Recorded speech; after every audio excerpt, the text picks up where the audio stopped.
Gurur Brahma, Gurur Vishnu, Guru Devo Maheshwaraha, Gurureva Param Brahma, Tasmai Shri Gurave Namaha.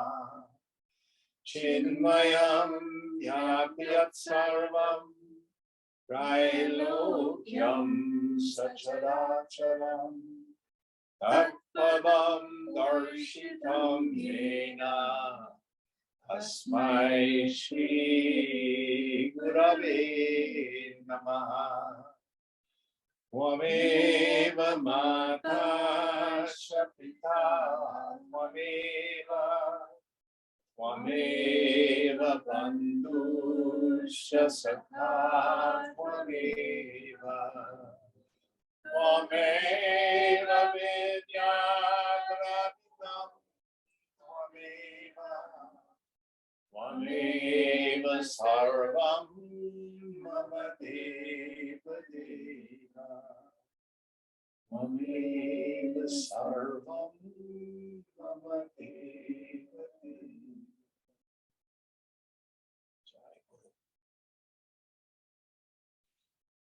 Om Sahana Bhavatu Sahana Bhunaktu Sahaviryam Karavavahai Tejasvinavadhitamastu ma vidvishavahai. Om Shanti Shanti Shanti.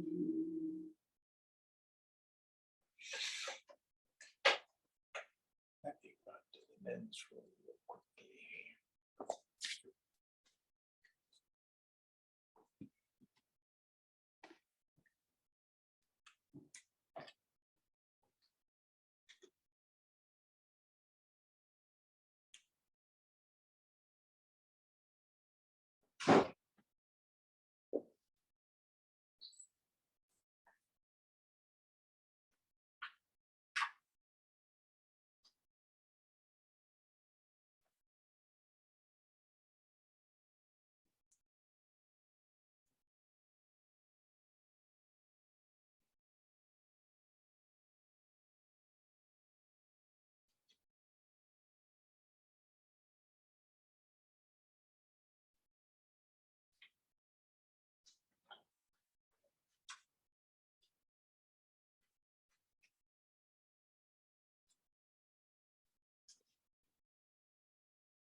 Okay, where are we in our text?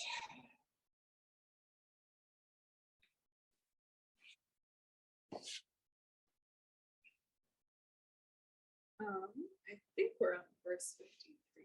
Does that sound right? Does that jive with everybody else? Verse 53?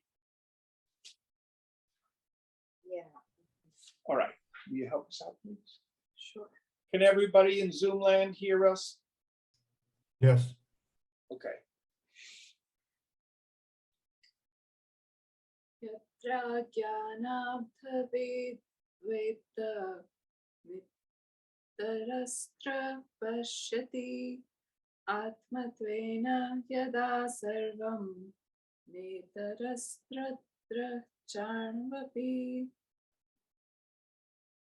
When duality appears due to non-apprehension of reality, there one sees another.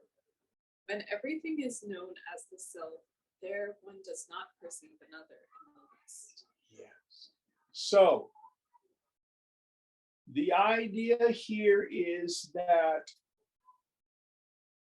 There is no process of self-realization. There is no gradual enlightenment. That is a misunderstanding. You either see it or you don't. It's like the Sunday funny papers where it says, can you see the bunnies in the picture? You either see the bunny or you don't. It's like when you examine the snake in the rope. You either see the snake or you see the rope. It's not like, oh, I've been meditating for 20 years. The head of my snake has become the rope. So, what about all these practices? Do we unfold spiritually? Of course we do. But what is unfolding? What is unfolding is we gain a purer and purer mind. The mind becomes more sattvic. There's a process in that, absolutely.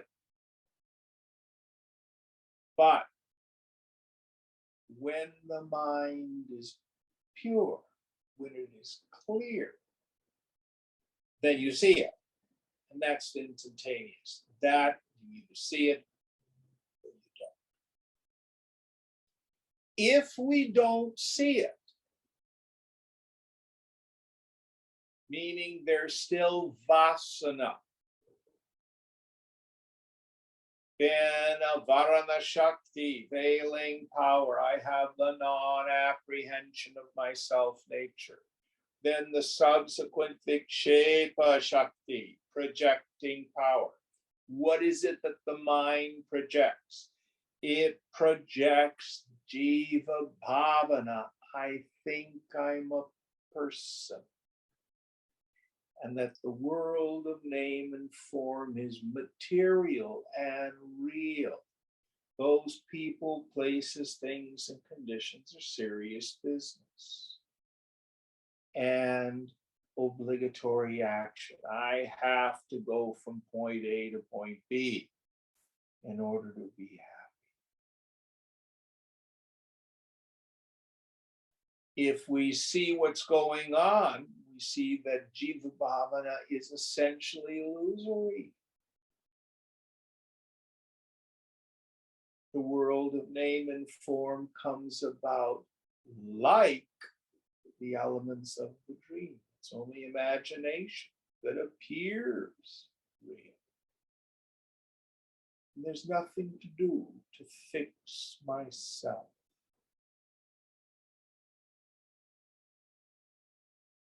So the ego says some trigger happens and I feel shame, or I feel low self-esteem, or I feel that the people in my world have wronged me. And I spin on it. I love the word vritti. The word vritti is usually translated as thought. It's when we spin on something. You know, like when you're having conversations with people in the shower. Anybody have that? If you're having conversations with people who aren't in the room, you probably have vrittis going on. An ego says, I shoulda, woulda, coulda said that, or when I see that person again, I'm going to say this, that, and other thing to them, I'll straighten them out. Or, oh, I'm such a piece of poop. How could I have said or done that? I'm a terrible person. I'll just never talk to them again because I'm so full of shame, blah, blah, blah, blah. Any of those sound familiar?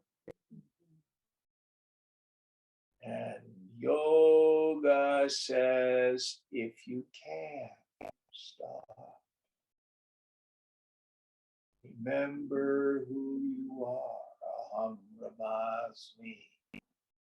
And those triggers, those reactivity of the mind is only the force of the past maturing. Don't take it so seriously. I promise you, it will pass. Absolutely. You got to be present to it. You got to tell the truth about what you're experiencing. You got to see, I am not that. Then the energy will start to dissipate. If, on the other hand, I think I am a person and I need to protect self or attack the other or run, then it will tend to persist a lot. So this is a very important point. You may come across teachers who say, well, there really is no such thing as self-realization. We just get better.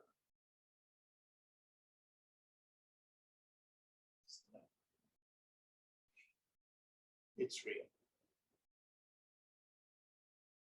You see it or you don't.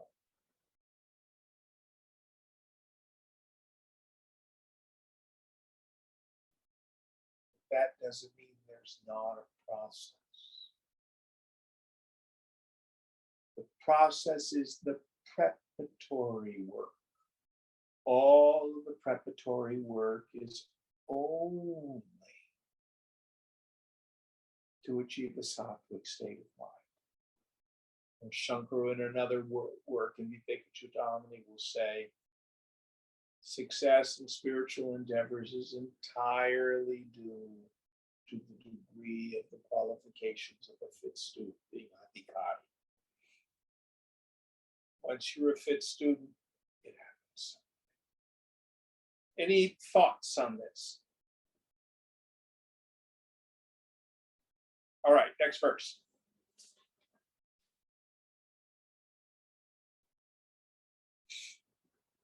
Yasminas sarvani bhutani hyatmatvena vijatana na vetasya bhaven moho na cha shoko advitiyataha. A person who has realized that all beings are nothing but the self alone, to him there is no delusion nor any misery, since there is no second. Yes. So it is all the play of Chaitanya consciousness, the play of mind, every interaction, every circumstance, every event. It's nothing but the Lord's leela. And you are never touched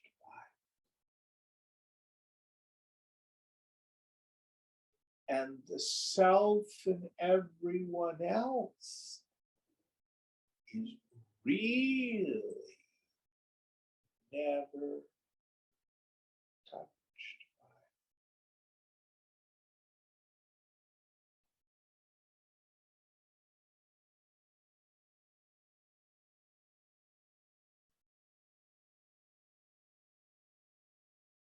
it. Everyone, everywhere, everything, everywhere is nothing but the play of the infinite.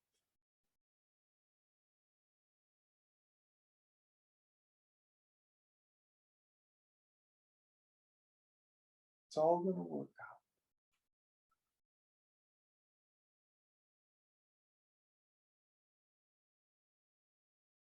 Any thoughts on this? What about suffering? Is God the author of suffering? Well, let's look at it this way. Are you the author of your nightmare?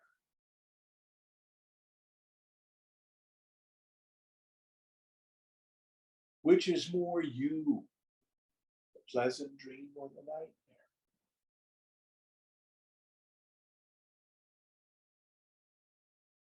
Now listen carefully. I'm not saying there is a God who is the author of the vast majority of the sorrow that we experience, we visit upon one another. I was talking with another friend the other day, and the great yearning of the human heart is simply to be loved and to love. And yet we find that so difficult to do. It's the greatest paradox. Simply to love one another.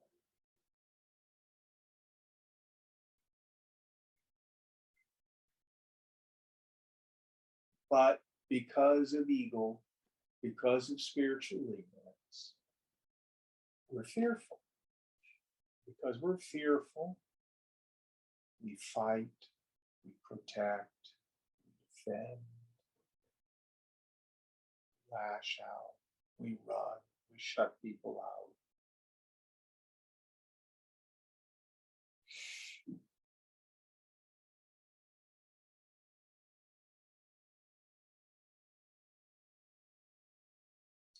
I posted on Facebook a few days ago, I don't know if any of you saw it, a discussion with the Dalai Lama. Someone had asked him why they didn't fight back against the Chinese. Did any of you see that?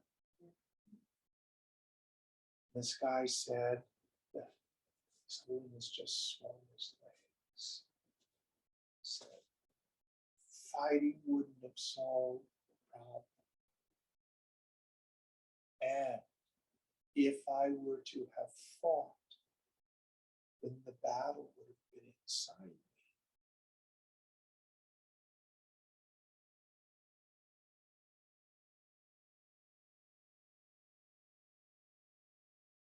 Sometimes it's hard. Sometimes it's hard.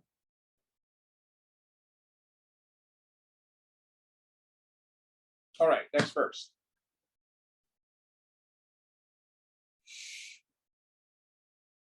Ayamatma hi brahmeva sarvatmak sarvatmakataya sthitaha iti nirdharitam shrutya brihadaranya sanstaya. The Brihad Aranyaka. The Brihadaranyaka Upanishad has clearly established that this self, which is Brahman alone, is the self of everything. Ayamatma Brahma.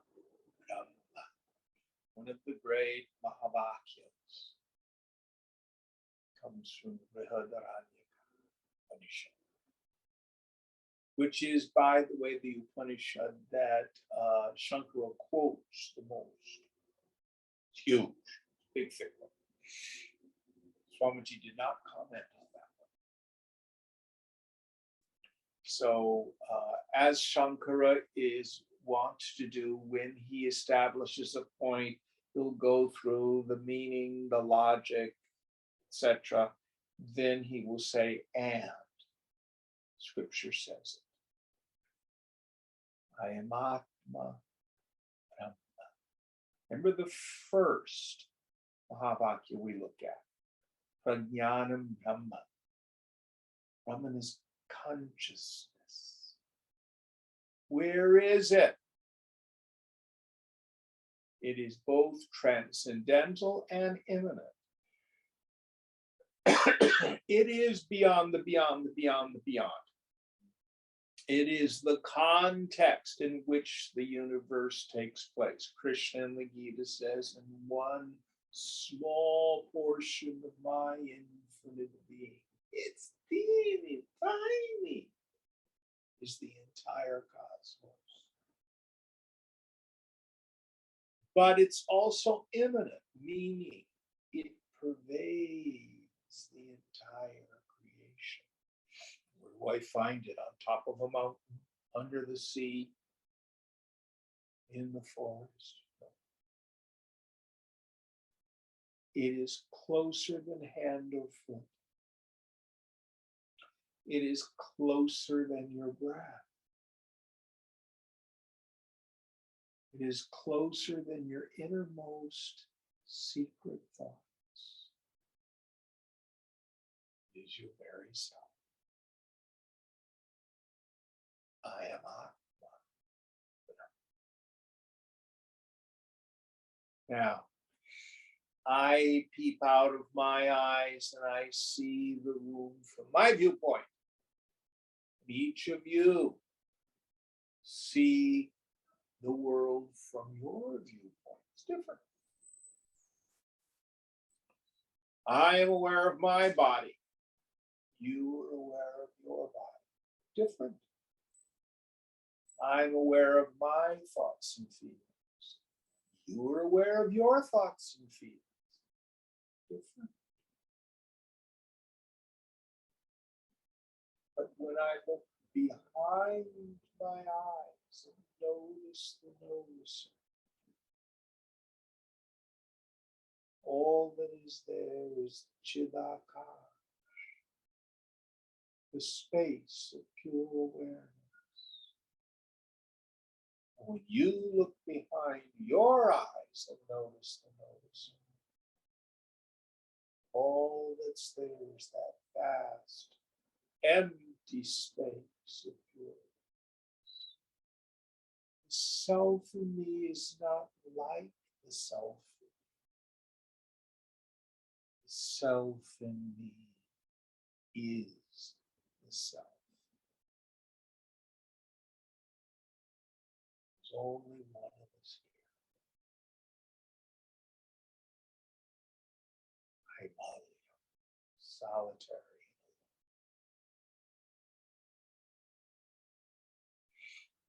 Any thoughts on this?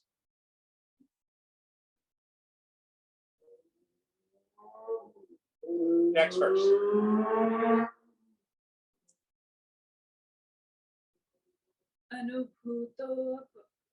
Anubhuto apayam yam loko Aparokshanubuti san asadrupos yatha swapna uttara kshana bhatataha. Though this world of daily transactions is experienced by us, it is unreal, like a dream, because it is contradicted. Yes. So our definition of reality with a capital R, that which is never subject to negation, that which cannot be contradicted. So, in the dream state, to the dream me, the dream world seems real.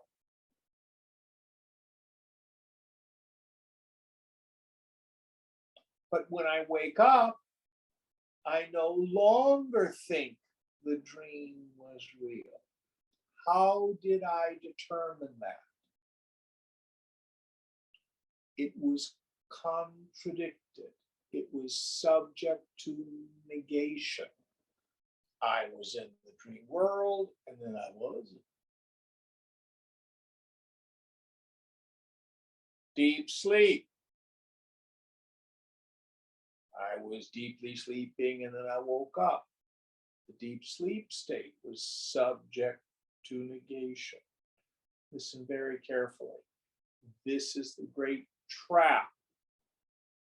People who do psychedelics and think that's spiritual reality. I'm having this altered mind state, and I am one with the toilet paper. But what happens 12 hours later?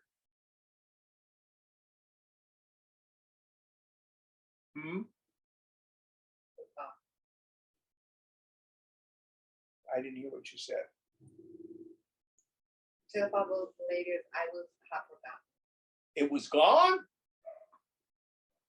And I'm back to my ordinary mind and my problems, and I'm triggered by this, and I'm upset about that. I want to get back there. The problem is it was negated. It was contradicted. Therefore, it is not real.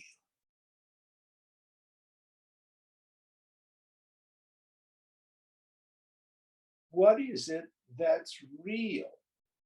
What is it that's never subject to contradiction? That's never subject to negation? When are you ever not you?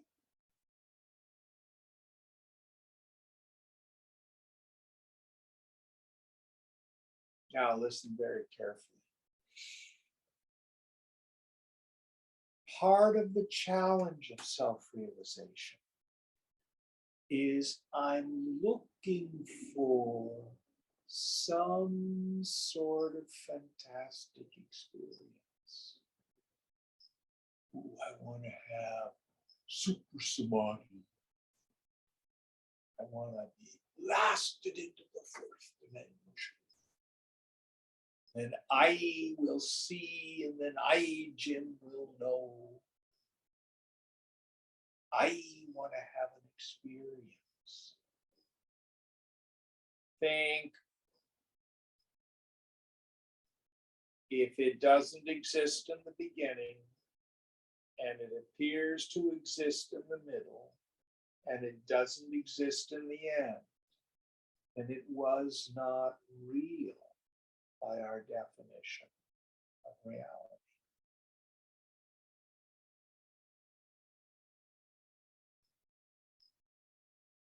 I had a student many, many years ago who was convinced that he self-realized on LSD, and he was there for years trying to get back there.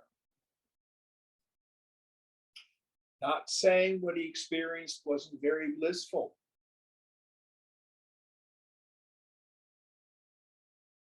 But if it's something that can be gained and lost, that's not it.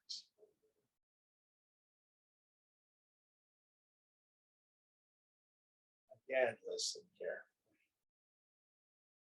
The self may be difficult to realize, not because it's far away, not because it's dependent on some practice or mind state, but because of its profound ordinariness.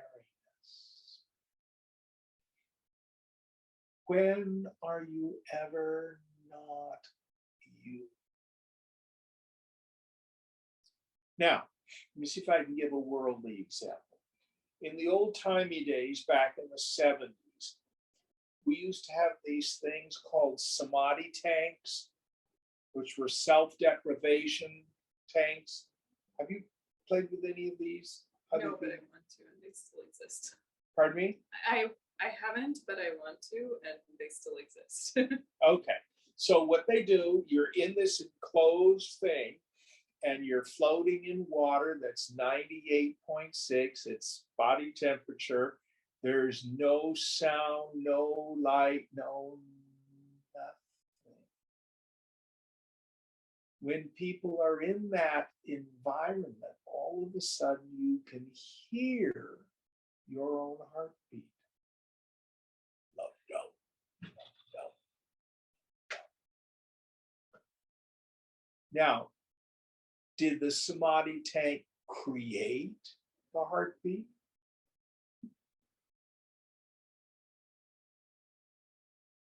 Was it a new experience?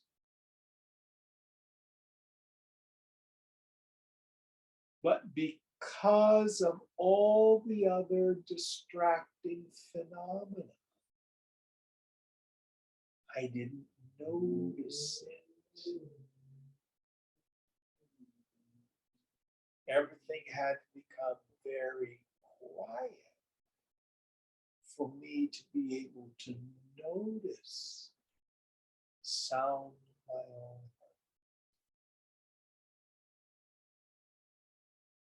That's a very gross example.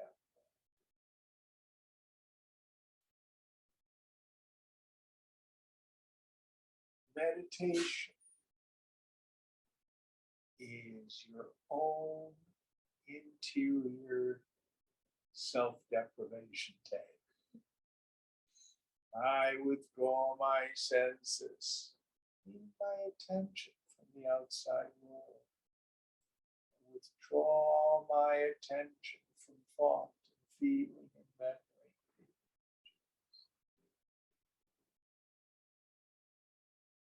And I introvert the attentive faculty. See if I can notice who am I? Now, it's not like a flash of light. There I am. No. You remove everything from your attention that's removable. See what the residual is. Just like in the Samadhi tank, you remove every sensation and sense perception that you essentially can. And then what's always there, your heartbeat or your breath, is evident. Now, when you get out of the Samadhi tank, does your heart stop beating? Yes, no? No. Getting into the Samadhi tank, did it cause your heart to beat?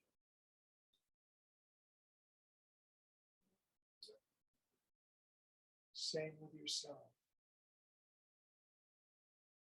In the end, you see, it's nothing but the simple awareness of the most ordinary waking state.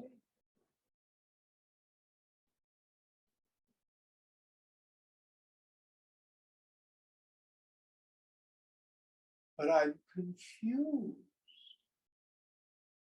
It's not available to my mind when there's a lot of distraction.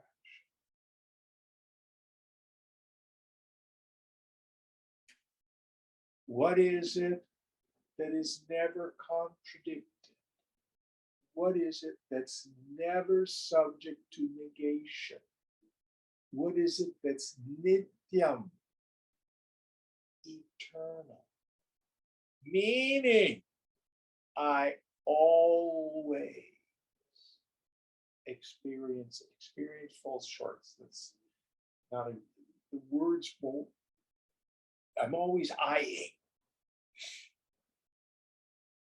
Never had an experience of no eye. You may have had an experience of no ego. Not of no self.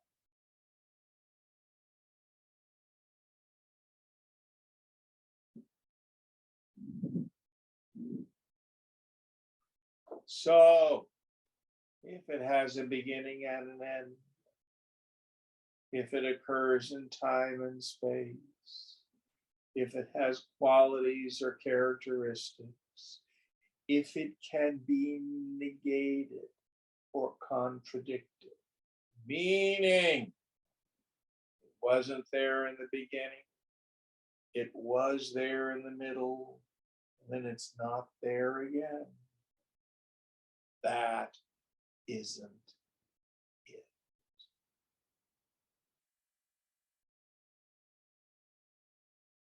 What is it?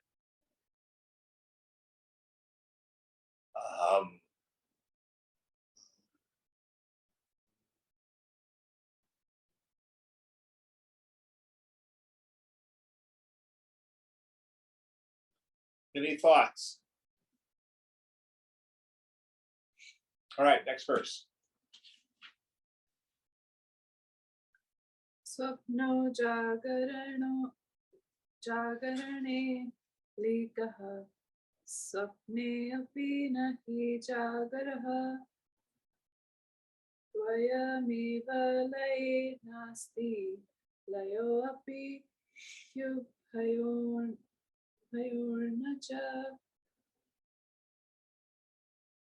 The dream state is unreal in waking, and the waking state is absent in dream.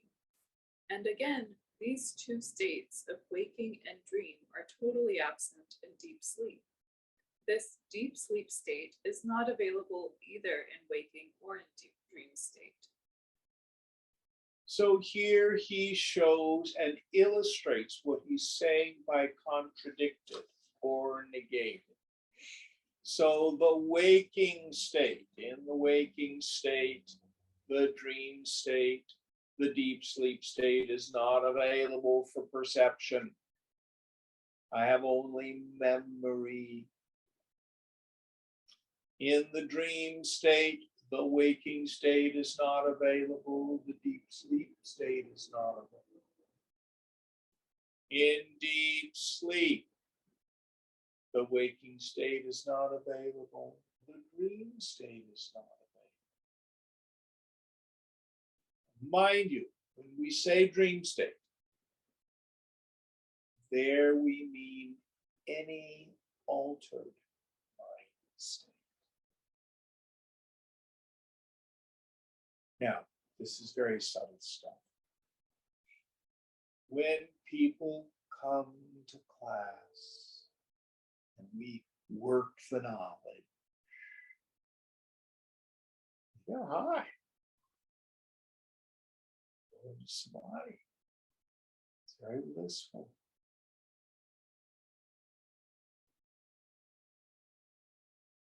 Samadhi is the mind state where reality is clearly evident.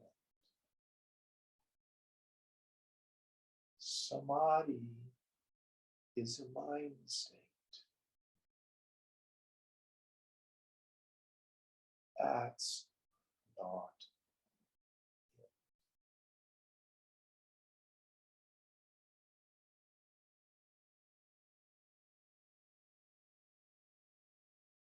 Samadhi useful, you bet.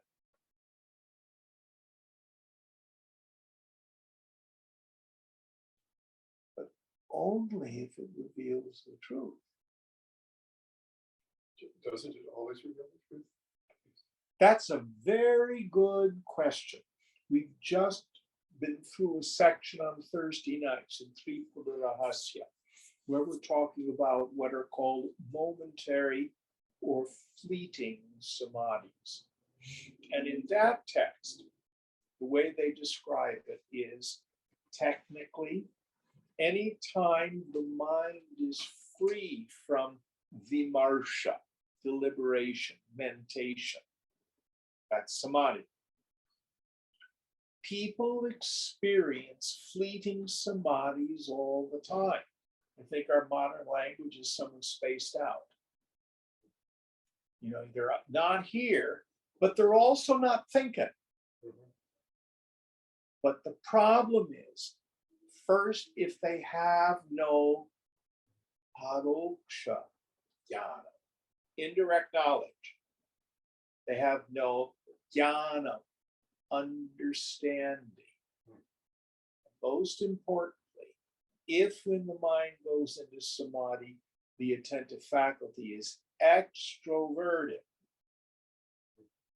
then when the mind returns from samadhi, what's your experience? What did you say? It does nothing to liberate us. Did that make sense? Yeah. But if you have had the teaching from the Guru, from the scriptures,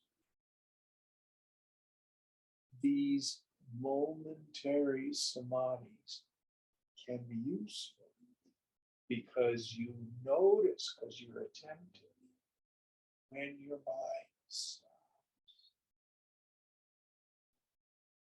The no thingness of I is evident, and the bliss of the quiet mind is evident.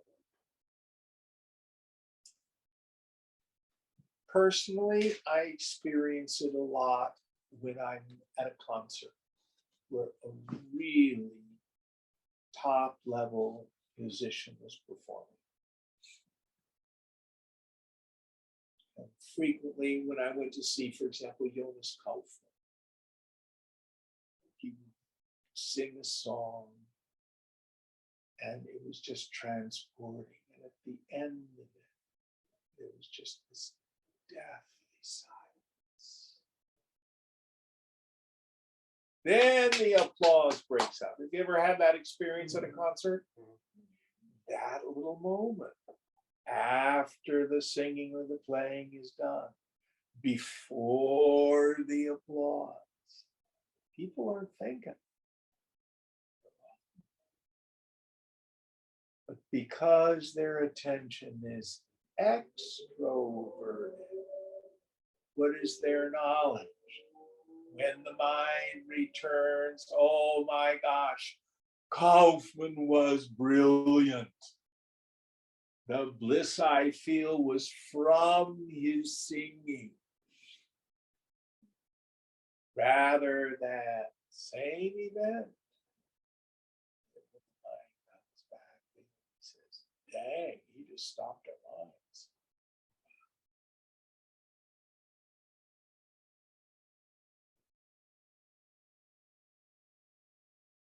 Then every event has the potential to reveal the bliss of the self to us.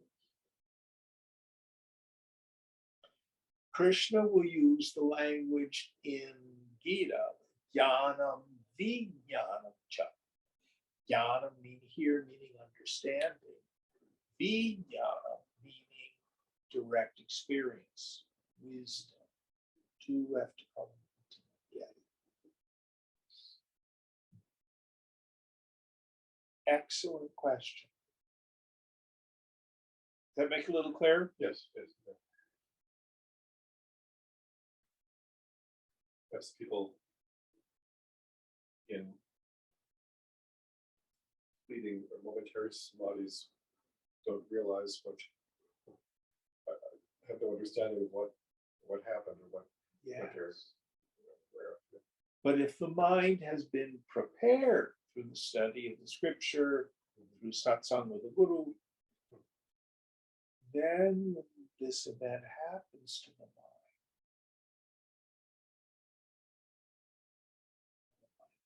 there's nothing there.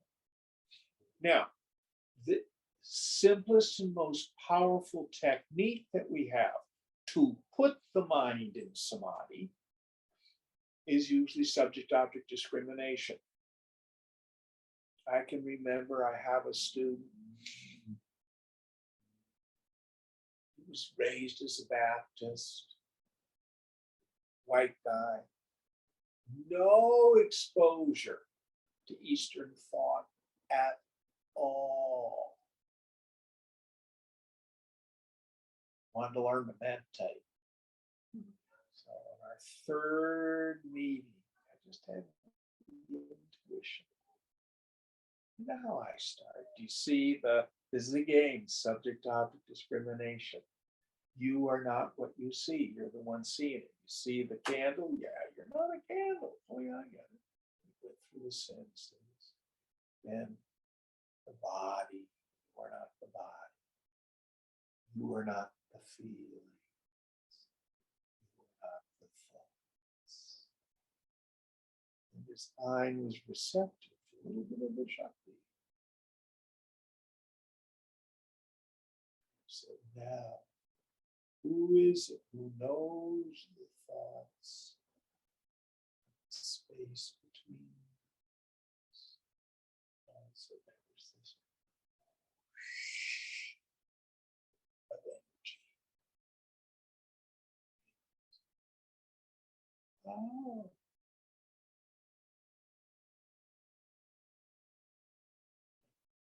He realized the self. Yeah, that doesn't mean he's what I call the yo-yo state. Like it's covered up again, and we need to clear out the dross. Is that sthita prajna, that steady wisdom, bona fide samadhi. You never know.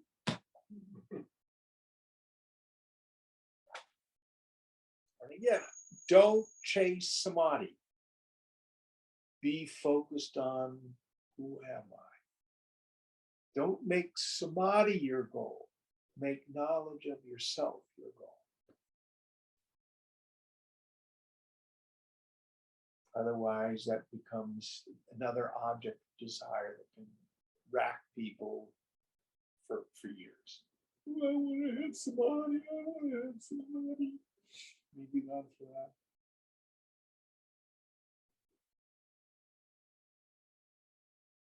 Very good and very subtle question.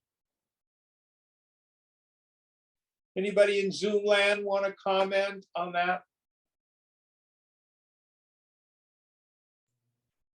All right, next verse. Oh, did you have something to say, Scott? No, I just said I didn't want to comment. You asked the question.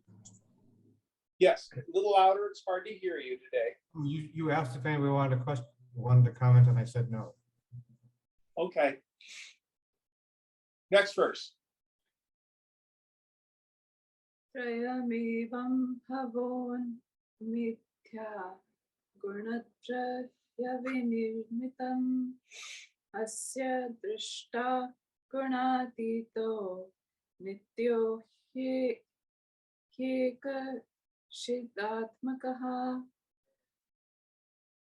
Thus, the three states created by the three gunas are unreal.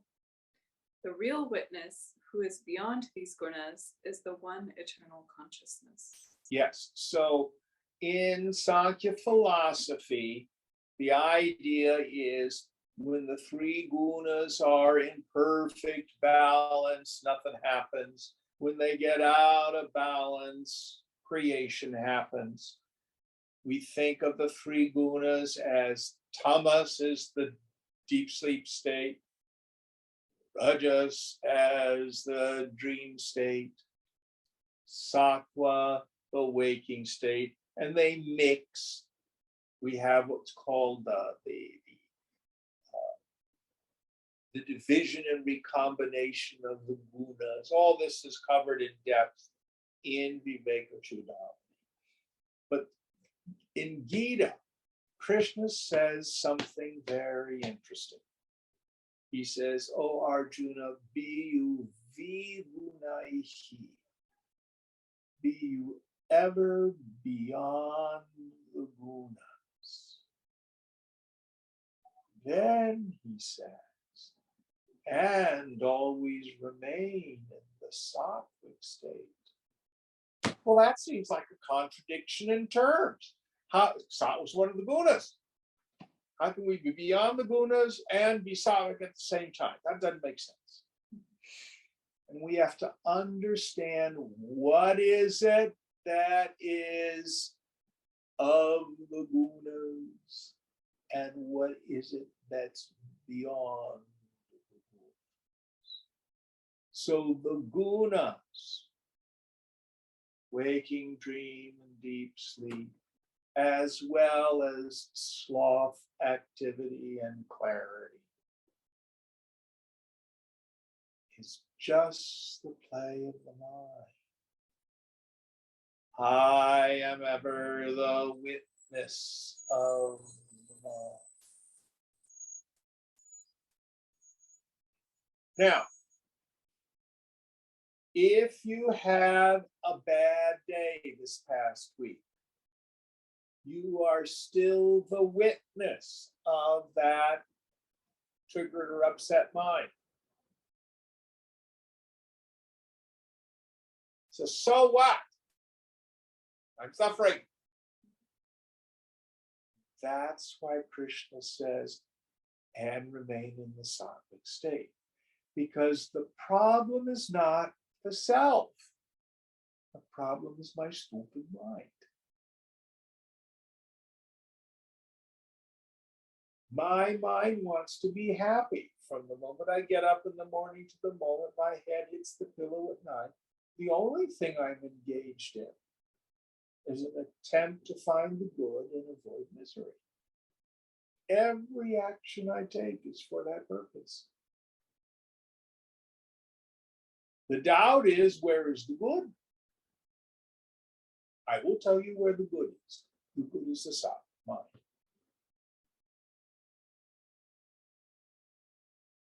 What are the elements of sattva? Knowledge of myself nature.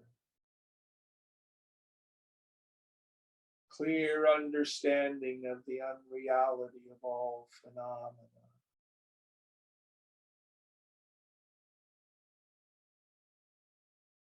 Supreme peace.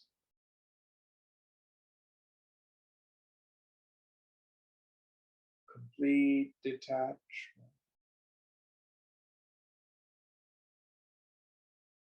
Joy.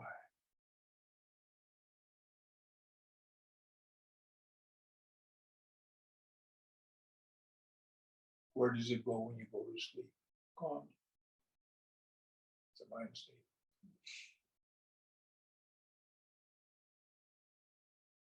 And we get in this verse from Gita how to maximize sattva. Swamiji used to say the way to heal the mind is to get out of the mind.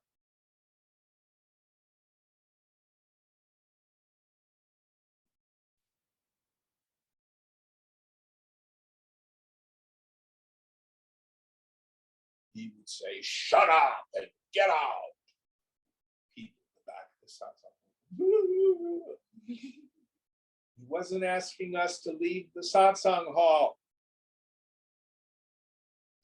Stop the chintya.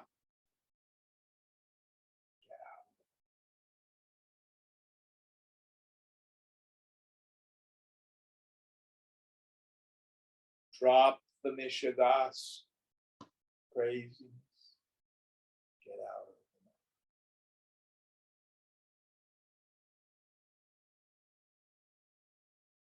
Yeah, but it keeps repeating and spinning and repeating and spinning. Okay, just watch it.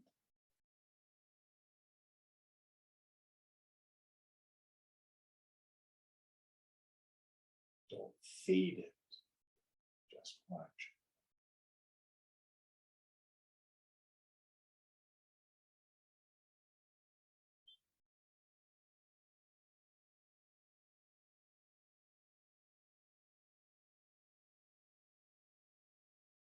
Why? Because the gunas are not real. They are always temporary.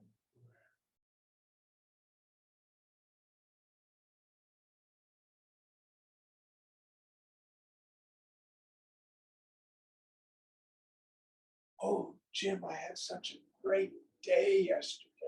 Everything seemed to be working. Don't worry, it will pass. That's the world.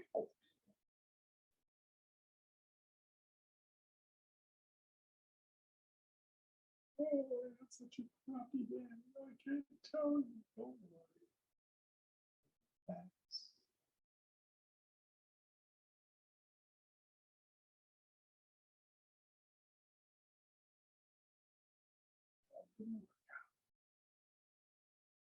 And none of it touches.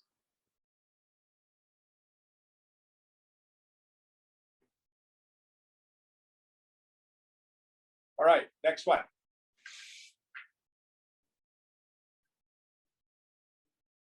Yadvan mriti kata prantim. Yadvan mriti kata prantim. Shuktova rajati sthitim. Tatvat brahmani jivatvam. Prantya pashyati na sataha. Just as mud is seen as a pot and mother of pearl is misunderstood as silver, so too Brahman is mistaken as jiva due to ignorance, and it is not so in reality. Yes. So here he's talking about the phenomenon of adhyasa, superimposition. So I have a pot, a vase, a cup. The material cause of them all is mud. The name and form are superimpositions on the mud, the clay. I'm walking along the beach and I look down and I say, oh, look, there's a dime. And I reach down and pick it up. It's a piece of shell.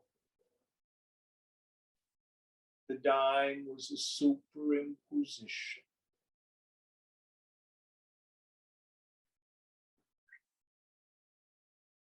When I look into the various water jars and I see half a dozen moons,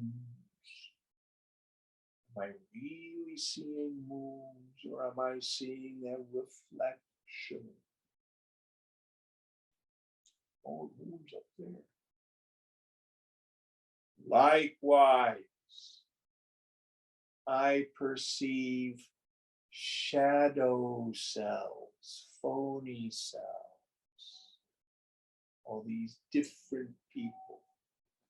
Most importantly, myself is good or bad, shameful or virtuous, successful, failure, stupid or smart.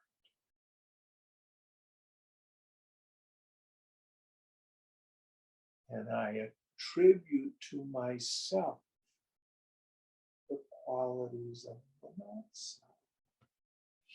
Oh, the moon in the jar is broken. The water is reflected.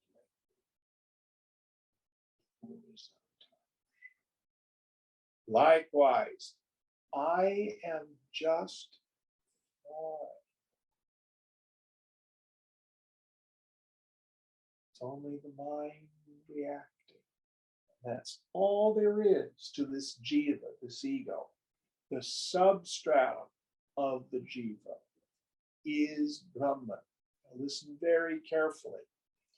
Your ulcerated, stupid little self is not going to become superwoman.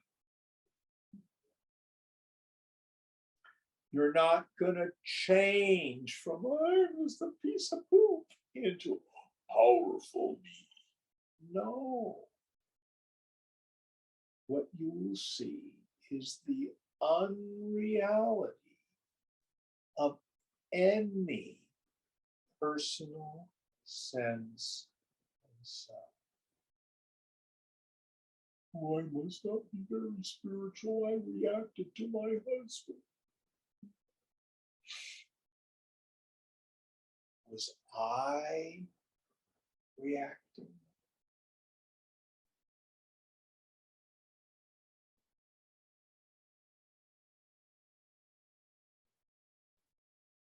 This is not to say we shouldn't work on our bad character traits. That's not what brings ultimate peace. Ultimate peace comes from knowing nothing touches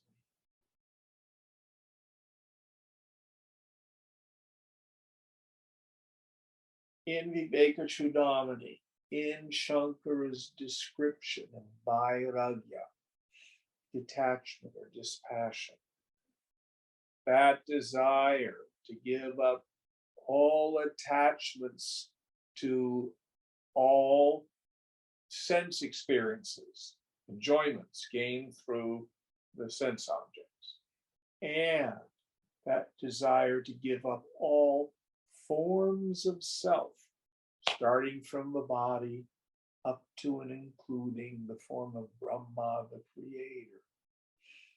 What it means there.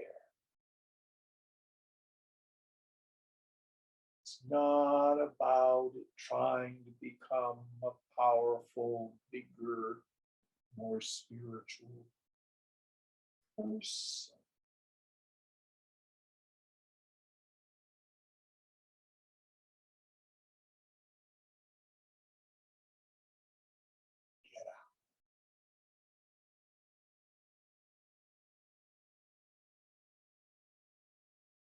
Now, I always like to quote Chogyam Trungpa Rinpoche at this point.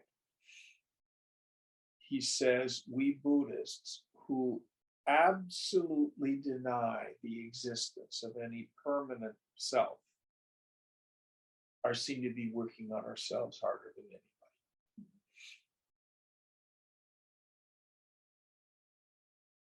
Got to have, and in many ways, a foot in two worlds, the relative and the absolute.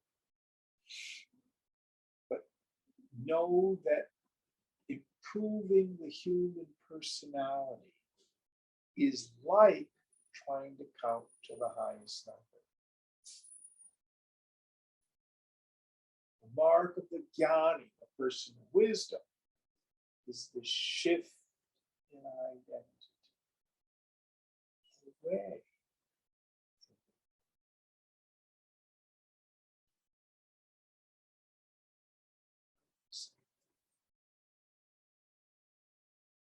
All right, next one. Yatha mriti khato nama kanake kundalabhita shukto hi rajata khyati jiva shabda sthata pare. Just as pot is only a name of clay, earring is only a name of gold, or the idea of silver is an illusion about mother of pearl, so too the word jiva is nothing but a name of Brahman, the supreme. Yes.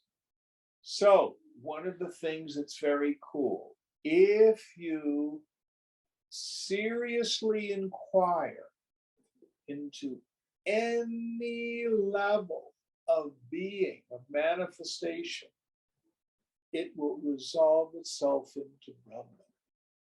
So we have the optical illusion that my body is here and your body is over there. But actually there's a medium of energy and matter. If I eat an apple, when I eat the apple, at what point does the apple stop being other and become part of my body?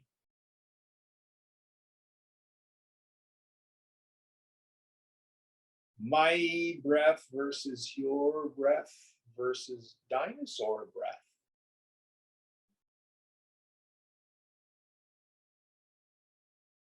In the end, all of us are stardust at the level of the body.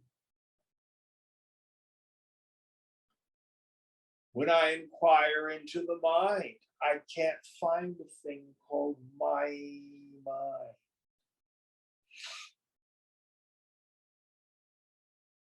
Susili and I were talking about ACA stuff before class. So we may be getting in touch with all sorts of mind states that we have, which come from our family of origin. But where did they get them? From their family of origin. And where did it all begin? So in the end, I can't find anything called my mind.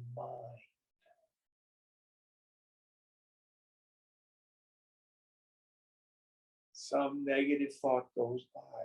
To whom does it belong?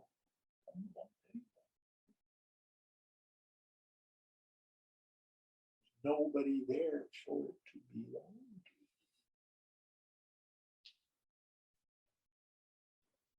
And at the level of the self, self in me is the self.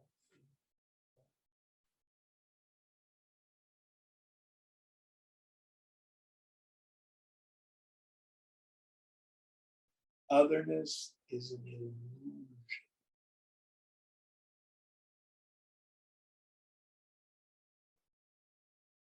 Not only I am Atma Brahma, the self is Brahma.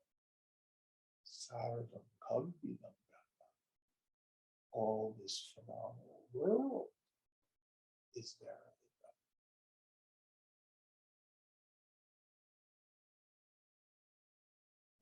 There's no otherness.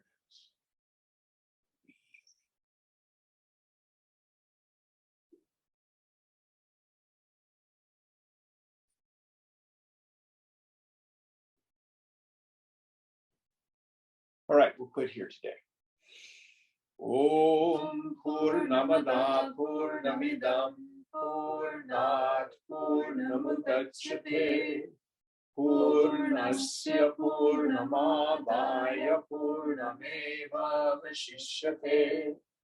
Om Shanti Shanti Shanti Hari Om Sri Guru Namaha Hari Om.